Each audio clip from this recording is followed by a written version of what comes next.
इस वीडियो में मैं आपसे बात करूंगा, जैसा कि कल मैंने आपको बताया था, महिला प्रेक्षक भर्ती परीक्षा जिसका रिजल्ट आपके 18 सितंबर को जारी हुआ था। तो उसमें डॉक्यूमेंट वेरिफिकेशन के लिए कौन सी रैंक वाली महिला स्टूडेंट है वो सेफ़ है, उसके बारे में चर्चा की है। आज मैं चर्चा करूंगा डॉक्यूमेंट वेरिफिकेशन के लिए कौन कौन से दस्तावेज आपको तैयार करके रखने हैं। अगर कोई डॉक्यूमेंट 1 साल पुराना है तो क्या शपथ पत्र के माध्यम से काम चल सकता है या नहीं चल सकता है, ये संपूर्ण जानकारी इस वीडियो में चर्चा करूंगा। और साथ में आपको शॉर्ट में एक बार बता दूंगा कि कौन सी रैंक वाले डॉक्यूमेंट वेरिफिकेशन के लिए तैयार रहें। वीडियो पसंद आए तो वीडियो को लाइक करें, चैनल जरूर सब्सक्राइब करें, क्योंकि अब डॉक्यूमेंट वेरिफिकेशन आपका कभी भी स्टार्ट हो सकता है। और वो उसके लिए पहले आपके स्क्रूटनी फॉर्म स्टार्ट होंगे, जो कि बोर्ड द्वारा कभी भी अपडेट दी जा सकती है। और ये जब भी आपकी अपडेट आएगी सबसे पहले आपको इसी यूट्यूब चैनल पर देखने को मिलेगी। और डीवी का काम विभाग करेगा। अब विभाग जब भी करेगा, ऑनलाइन करेगा, ऑफलाइन करेगा, चरणों में करेगा या एक ही चरण में सब कर लेगा डीवी, वो जैसे ही अपडेट आएगी आपको इस यूट्यूब चैनल पर मिलती रहेगी। यानी कि टोटली महिला प्रेक्षक भर्ती परीक्षा से जुड़ी छोटी से छोटी हो या बड़ी से बड़ी अपडेट आपको इस यूट्यूब चैनल पर मिलती रहेगी। मार्क्स अभी तक वेबसाइट पर अपलोड नहीं किए गए हैं, जब भी अपलोड किए जाएंगे आपको बता दिया जाएगा, इसलिए चैनल से जुड़े रहे। चैनल जरूर सब्सक्राइब करें, नोटिफिकेशन भी ऑन रखिए, ताकि महिला प्रेक्षक भर्ती परीक्षा से जुड़ी मैं कोई भी अपडेट लेके आऊँ सबसे पहले आपके पास पहुंचे। और इसके अलावा अगर अभी तक आपने हमारा टेलीग्राम ग्रुप ज्वाइन नहीं किया तो लिंक नीचे डिस्क्रिप्शन में दिया हुआ, आप जाके ज्वाइन कर सकते हो। तो अब मैं बात करूंगा पहले तो जो सेफ जोन में है वे सभी की रैंक बताता हूं आपको। जैसे कि बहुत स्टूडेंट को डाउट है कि हमारी रैंक सेफ है या नहीं है, तो उनका जो डाउट है मैं इस वीडियो में क्लियर कर दूंगा। सबसे पहले जैसा कि आपको मालूम है, महिला प्रेक्षक भर्ती परीक्षा में टोटल आपके 209 पद हैं, जिसमें से नॉन टीएसपी के 164 पद हैं और टीएसपी के 45 पद हैं। अब डीवी के लिए आपको पता है रिक्त पदों के 2 गुना कैंडिडेट को शामिल किया जाता है, यानी कि 418, लगभग आपके 450-500 करीब स्टूडेंट होंगे जिनका डॉक्यूमेंट वेरिफिकेशन किया जाएगा। अब इस डीवी के लिए कौन सी रैंक वाले स्टूडेंट सेफ है, कौन सी महिला स्टूडेंट सेफ है, क्योंकि ये भर्ती परीक्षा सिर्फ महिलाओं के लिए थी। तो जो लिस्ट आपने देखी होगी 18 सितंबर को जारी हुई थी, उसमें टॉप के जो 92 तक रैंक है, चाहे फिर वो एससी से हो, एसटी से हो, ओबीसी से हो, ईडब्ल्यूएस से हो, जनरल से हो, किसी भी कैटेगरी से हो, शुरुआत के जो 92 तक जिनकी भी रैंक आ रही है वो डॉक्यूमेंट वेरिफिकेशन के लिए तैयार है, उनका जरूर होगा डीवी। अब आगे जो कैटेगरी वाइज स्टूडेंट है वे अपनी रैंक कैसे चेक करेंगे, तो जैसे कि मैं आपको एग्जाम्पल के थ्रू बताता हूँ, उसी तरह आप समझ पाओगे। जैसे मैंने कोई भी कैटेगरी एक ले ली, लेकिन अगर आप अपनी कैटेगरी वाइज देख रहे हो तो बस आपको ये ध्यान रखना है, आपको कैटेगरी वाइज में आपकी कैटेगरी वहाँ से काउंट करनी है। 92 के बाद जो भी स्टूडेंट आपकी कैटेगरी से आ रहा है वहाँ से काउंट करना शुरू करना है, और आपकी जहाँ रैंक है वहाँ तक आपको देखना है कि आपकी रैंक कौन सी है। और उसके बाद डीवी में जैसा कि मैंने कल भी के वीडियो में बताया था, आप कल का वीडियो देख सकते हो कि हर कैटेगरी वाइज बताया था कि कौन सी रैंक कौन सी कैटेगरी के लिए सेफ है। तो जैसे कि मैं आपको एग्जाम्पल के थ्रू एक स्कोर कार्ड बता सकता हूँ, जैसे कि रोल नंबर बता सकता हूँ, स्कोर कार्ड नहीं, रोल नंबर। जैसे आप देख सकते हैं 102 नंबर पर, 102 नंबर पर एक रोल नंबर है, वो है ईडब्ल्यूएस फीमेल कैटेगरी की। तो इनकी रैंक आई है 102। अब ये ईडब्ल्यूएस स्वयं की कैटेगरी में देखेंगे कि इनकी कौन सी रैंक है। तो स्वयं की कैटेगरी देखने के लिए इन्हें 92 के बाद से काउंट करना होगा। 92 से पहले भले ही कौन सी कैटेगरी हो, ईडब्ल्यूएस हो, ओबीसी हो, एमबीसी हो, वो जनरल में काउंट हो चुके हैं। अब 92 के बाद ये जब देखेंगे ईडब्ल्यूएस से कितने कैंडिडेट है, तो आप देख सकते हैं इस लिस्ट में आपको 2 दिखाई दे रहे हैं, और तीसरे नंबर पर इनका रोल नंबर शो हो रहा है 300-756 रोल नंबर। तो यानी कि इनकी कैटेगरी में जो रैंक आई है वो तीसरी रैंक आई है। ओवरऑल तो 102 आई है, लेकिन कैटेगरी में ईडब्ल्यूएस कैटेगरी में तीसरी रैंक आई है।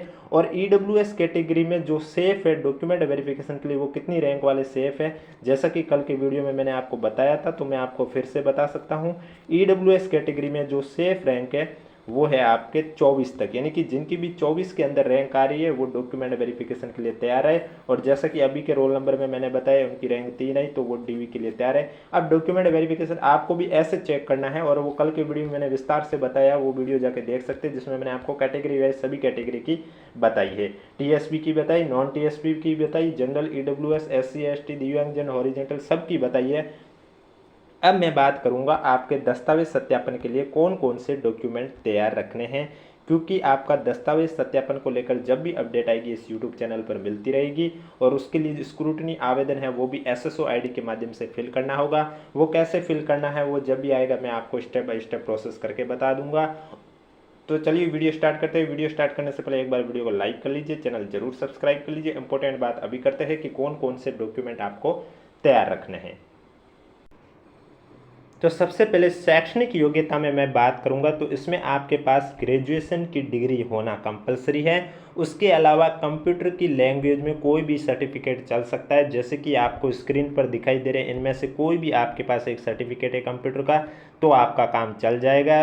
राजस्थान में वैसे आपको मालूम है RSCIT तो लगभग सभी कैंडिडेट करते हैं, तो ये भी अगर आपके पास है तो भी आपका काम चल जाएगा। यानी कि शैक्षणिक योग्यता में ग्रेजुएशन के साथ कंप्यूटर का कोई भी कोर्स होना कंपलसरी है। इसके अलावा आपको कौन कौन से डॉक्यूमेंट चाहिए, तो आप देख सकते हैं पॉइंट नंबर 1, जिसमें स्पष्ट रूप से लिखा हुआ है स्टूडेंट के प्रमाण पत्र के संबंध में प्रावधान। पॉइंट नंबर 1 लिखा है कि आवेदक द्वारा ऑनलाइन आवेदन में भरी गई शैक्षणिक योग्यता को ही अंतिम रूप से मान्य किया जाएगा।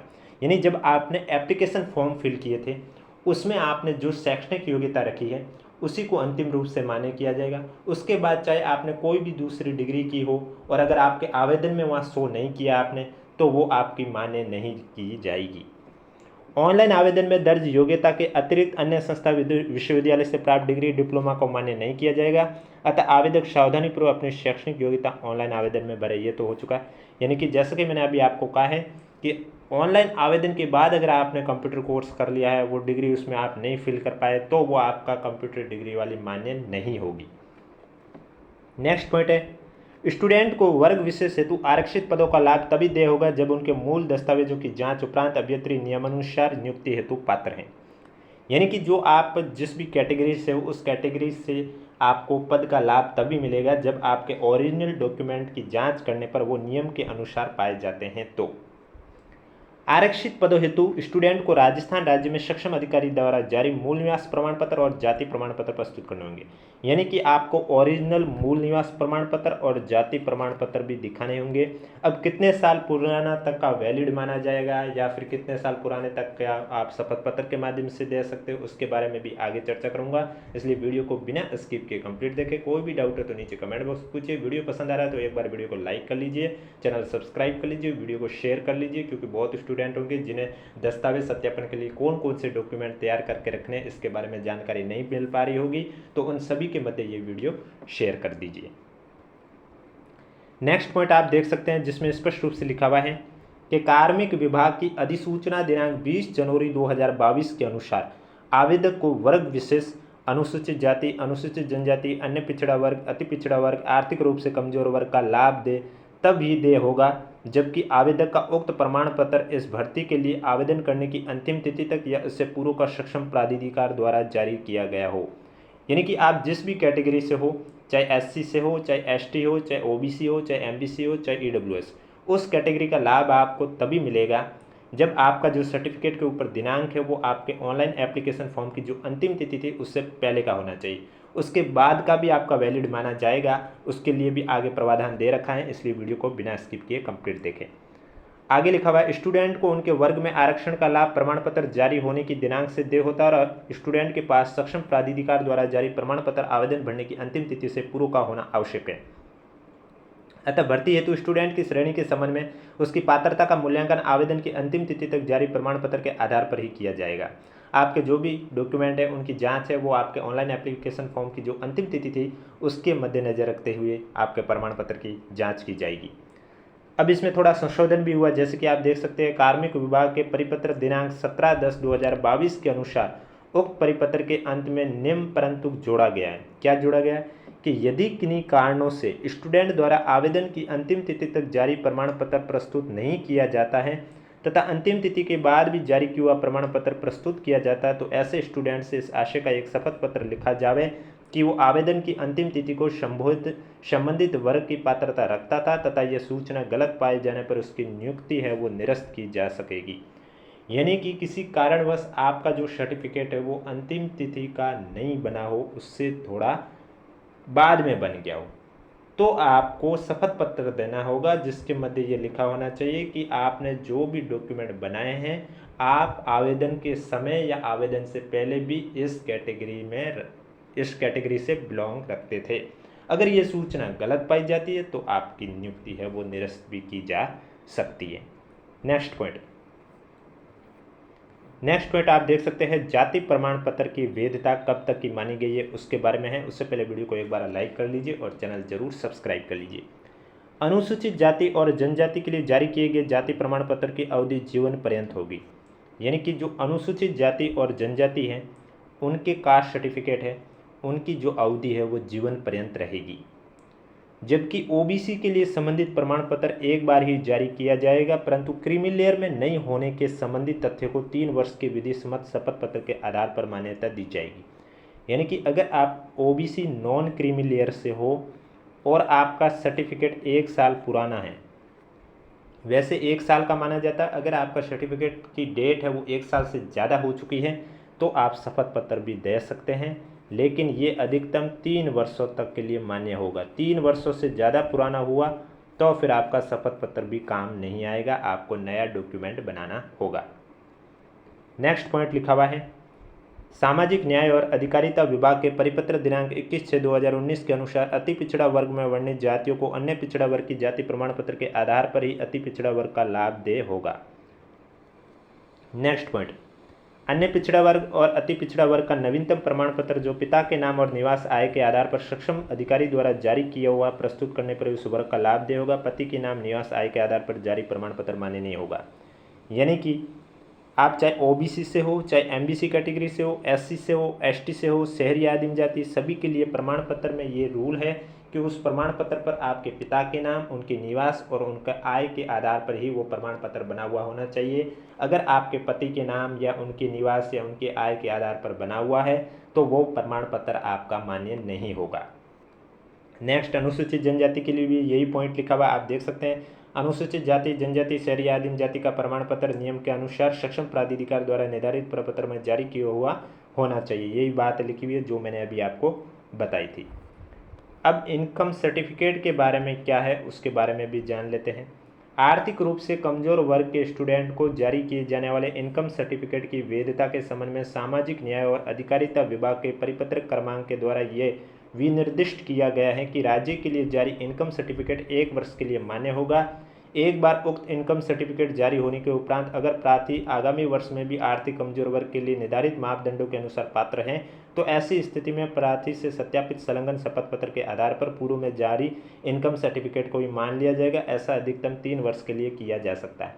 यानी कि आपने अगर इनकम सर्टिफिकेट बनाया है और उसकी वैलिडिटी अगर 1 वर्ष की मानी जा रही है, अगर 1 वर्ष से ज़्यादा का हो गया और अगले वर्ष भी आप उसी कमज़ोर वर्ग के श्रेणी में हो, तब आपका सर्टिफिकेट है वो शपथ पत्र के माध्यम से एक्सेप्ट कर लिया जाएगा और ये अधिकतम आप 3 वर्षों के लिए कर सकते हो। 3 वर्षों से ज़्यादा पुराना हो गया तो फिर आपको वापस से नया बनाना होगा। दस्तावेज सत्यापन के समय शैक्षिक प्रशासनिक योग्यता, आयु, वैवाहिक स्थिति, प्रेतकता, भूतपूर्व सैनिक, उत्कृष्ट खिलाड़ी, विशेष योग्यजन संबंधी मूल दस्तावेज प्रस्तुत करने अनिवार्य होंगे। यानी कि जब आपका डीवी होगा तब आपको ये जो मैं दस्तावेज बता रहा हूँ ये ओरिजिनल भी लेके जाने हैं और फोटोकॉपी दोनों लेके जाने। भूतपूर्व सैनिकों के पदों हेतु आरक्षित पदों का लाभ ऑनलाइन आवेदन की अंतिम निर्धारित दिनांक तक का सक्षम स्तर से जारी सेवानिवृत्ति प्रमाण पत्र या एनओसी का प्रमाण पत्र प्रस्तुत करने पर देय होगा। अगर कोई भूतपूर्व सैनिक के पद हेतु आरक्षित पद का लाभ उठाना चाहता है तो उसके लिए उसे ऑनलाइन आवेदन, जो ऑनलाइन एप्लीकेशन फॉर्म फिल किए गए जो उसकी अंतिम तिथि थी उससे पहले का उसका सर्टिफिकेट होना चाहिए, एनओसी का या फिर सेवानिवृत्ति प्रमाण पत्र का, जो भी। नेक्स्ट पॉइंट है उत्कृष्ट खिलाड़ी के लिए भी यही पॉइंट है कि उत्कृष्ट खिलाड़ियों के पदों हेतु सक्षम स्तर से जारी खेल प्रमाण पत्र जो ऑनलाइन आवेदन की अंतिम निर्धारित दिनांक तक का हो प्रमाण पत्र प्रस्तुत करने पर उत्कृष्ट खिलाड़ी को कोटे के पदों का लाभ देय होगा। यानी कि स्पोर्ट्स सर्टिफिकेट भी आपके पास वही होना चाहिए। कब का होना चाहिए? ऑनलाइन आवेदन की अंतिम तिथि से पहले का। विधवा श्रेणी में आवेदन करने वाली महिला स्टूडेंट के पास पति का मृत्यु प्रमाण पत्र, पति के नाम से लिंक ऐसा दस्तावेज जिसमें उसके पति का नाम अंकित हो, विवाह प्रमाण पत्र, आधार कार्ड, राशन कार्ड, बच्चे का जन्म प्रमाण पत्र, मतदाता पहचान पत्र आदि मूल निवास जाति प्रमाण पत्र प्रस्तुत करने होंगे। अगर आप विधवा श्रेणी में बिलोंग करते हैं, अगर विधवा श्रेणी से हैं तो वे महिला स्टूडेंट अपने पति का मृत्यु प्रमाण पत्र और उसके साथ पति के नाम से लिंक ऐसा दस्तावेज, चाहे वो विवाह प्रमाण पत्र हो या आधार कार्ड हो या राशन कार्ड हो या बच्चे का जन्म प्रमाण पत्र हो या मतदाता पहचान पत्र हो, जो भी हो वो आपको प्रस्तुत करना होगा। नेक्स्ट पॉइंट पर लिखा हुआ है परित्यक्ता श्रेणी में आवेदन करने वाली महिला स्टूडेंट के द्वारा आवेदन करने की अंतिम तिथि तक का माननीय न्यायालय द्वारा जारी विवाह विच्छेद की आदेश प्रस्तुत करने पर इस श्रेणी हेतु पात्र माना जाएगा। अब परित्यक्ता जो श्रेणी में है उन्हें उनका लाभ तभी मिलेगा जब वो माननीय न्यायालय द्वारा जारी विवाह विच्छेद की आदेश है वो प्रस्तुत करने पर इस श्रेणी हेतु वो पात्र माना जाएगा। अब विवाह पंजीयन सर्टिफिकेट भी आपको दिखाना होगा, विवाह का प्रमाण पत्र भी प्रस्तुत करना जरूरी है। नेक्स्ट पॉइंट पर लिखा हुआ है, विवाहित महिलाओं के लिए संतान संबंधी घोषणा प्रस्तुत करना अनिवार्य है। परित्यक्ता श्रेणी की महिलाओं को ऑनलाइन आवेदन के अंतिम दिनांक तक पुनर्विवाह नहीं किए जाना संबंधित या परित्यक्ता श्रेणी में होने संबंधी शपथ पत्र प्रस्तुत करना होगा। यानी कि जो परित्यक्ता श्रेणी की महिलाएं हैं उन्हें शपथ पत्र इस बात का देना होगा कि ऑनलाइन आवेदन की जब अंतिम तिथि थी तब तक हम पुनर्विवाह नहीं किया था या फिर तब तक हम इसी श्रेणी में थे। इसको लेकर शपथ पत्र भी देना होगा। नेक्स्ट है आपका चरित्र प्रमाण पत्र, जो कि आपको 3 चाहिए होते हैं। एक तो आपका अंतिम शैक्षणिक संस्थान, जिस भी विश्वविद्यालय, स्कूल या कॉलेज से आपने पढ़ाई की है वहाँ से आपको चरित्र प्रमाण पत्र बनवाना होगा और उसमें कम से कम अच्छा का उल्लेख किया होना आवश्यक होगा। इसके अलावा 2 राजपत्रित अधिकारियों द्वारा जारी नवीनतम चरित्र प्रमाण पत्र भी प्रस्तुत करना अनिवार्य होगा। और ये जो नवीनतम प्रमाण पत्र हैं ये आपके ऑनलाइन आवेदन की जो अंतिम तिथि थी उससे 6 महीना पुराना नहीं होना चाहिए। स्टूडेंट को चयन उपरांत आचरण संबंधी पुलिस सत्यापन प्रमाण पत्र यथा समय नियुक्ति प्राधिकार को प्रस्तुत करना होगा, जिसमें आवेदक के विरुद्ध ऐसे किसी आपराधिक धारा का उल्लेख नहीं होना चाहिए जिससे राज्य सेवा में नियुक्ति में बाधा। आपको पुलिस सत्यापन प्रमाण पत्र भी दिखाना होगा जिसमें ऐसा कहीं पर भी उल्लेख नहीं होना चाहिए जिससे कि आपकी राज्य सेवा में नियुक्ति में बाधा उत्पन्न हो। स्टूडेंट को चयन उपरांत सक्षम प्राधिकार द्वारा चिकित्सा जांच संबंधी चिकित्सा प्रमाण पत्र भी आपको दिखाना होगा। ऐसे आवेदक जो पहले से राजकीय सेवा में हो या राजकीय औद्योगिक उपक्रमों में हो या किसी भी प्रकार के अन्य संगठनों में हो या गैर सरकारी संस्था में नियुक्त हो, उन्हें नियुक्ति के समय अपने नियोक्ता का अनापत्ति प्रमाण पत्र नियुक्ति अधिकारी को प्रस्तुत करना होगा। जो आवेदक से पहले ही राजकीय सेवा में कार्यरत है उन्हें अपने नियोक्ता को इस भर्ती हेतु आवेदन करने की लिखित सूचना दी जाकर अनापत्ति प्राप्त कर देना चाहिए। संबंधित नियुक्ति अधिकारी के अनापत्ति प्रमाण पत्र के अभाव में अभ्यर्थी को पूर्व सेवा से त्यागपत्र देकर नवनियुक्ति के समय त्यागपत्र स्वीकार करने संबंधी आदेश प्रस्तुत करना होगा। यानी कि आप पहले से किसी और सर्विस में काम कर रहे हो तब आपको अनापत्ति प्रमाण पत्र देना होगा। अगर अनापत्ति प्रमाण पत्र नहीं है तो आपको पूर्व सेवा से त्यागपत्र देकर नवनियुक्ति के समय त्यागपत्र स्वीकार करने संबंधी आदेश प्रस्तुत करना होगा। उक्त प्रमाण पत्र ऑनलाइन आवेदन की अंतिम निर्धारित दिनांक से पूर्व के जारी ही होने अनिवार्य माने गए। यानी कि आपके सभी डॉक्यूमेंट है वो आपके ऑनलाइन एप्लीकेशन फॉर्म की जो अंतिम तिथि है उस तिथि तक के पूर्व जारी होने ही कंपलसरी है। जिस भी श्रेणी को आपको लाभ लेना उन श्रेणी के लिए ऑनलाइन आवेदन की अंतिम निर्धारित दिनांक के बाद का प्रमाण पत्र होने पर वर्ग विशेष का आपको लाभ नहीं मिलेगा। आवेदकों द्वारा ऑनलाइन आवेदन पर उपलब्ध कराई गई सूचना के आधार पर स्टूडेंट को पात्रता जांच की जाएगी। अतः इस संबंध में पात्रता संबंधी समस्त उत्तरदायित्व स्वयं आवेदक का होगा। पात्रता संबंधी दस्तावेजों की जांच के समय पात्र नहीं पाए जाने पर वह अभ्यर्थी अपात्र माना जाएगा। जानबूझकर गलत सूचना बरत जाने की स्थिति में आवेदक के विरुद्ध नियमानुसार कानूनी कार्रवाई की जाएगी। यानी कि अगर आप डीवी के समय उपस्थित नहीं होंगे तो आपको अपात्र कर दिया जाएगा और अगर आपने कोई डॉक्यूमेंट गलत सूचना दी है तो आपके विरुद्ध कानूनी कार्रवाई भी की जा सकती है। तो ये आपके महिला पर्यवेक्षक भर्ती परीक्षा के लिए डीवी के लिए जरूरी दस्तावेज चाहिए उनके बारे में चर्चा की है।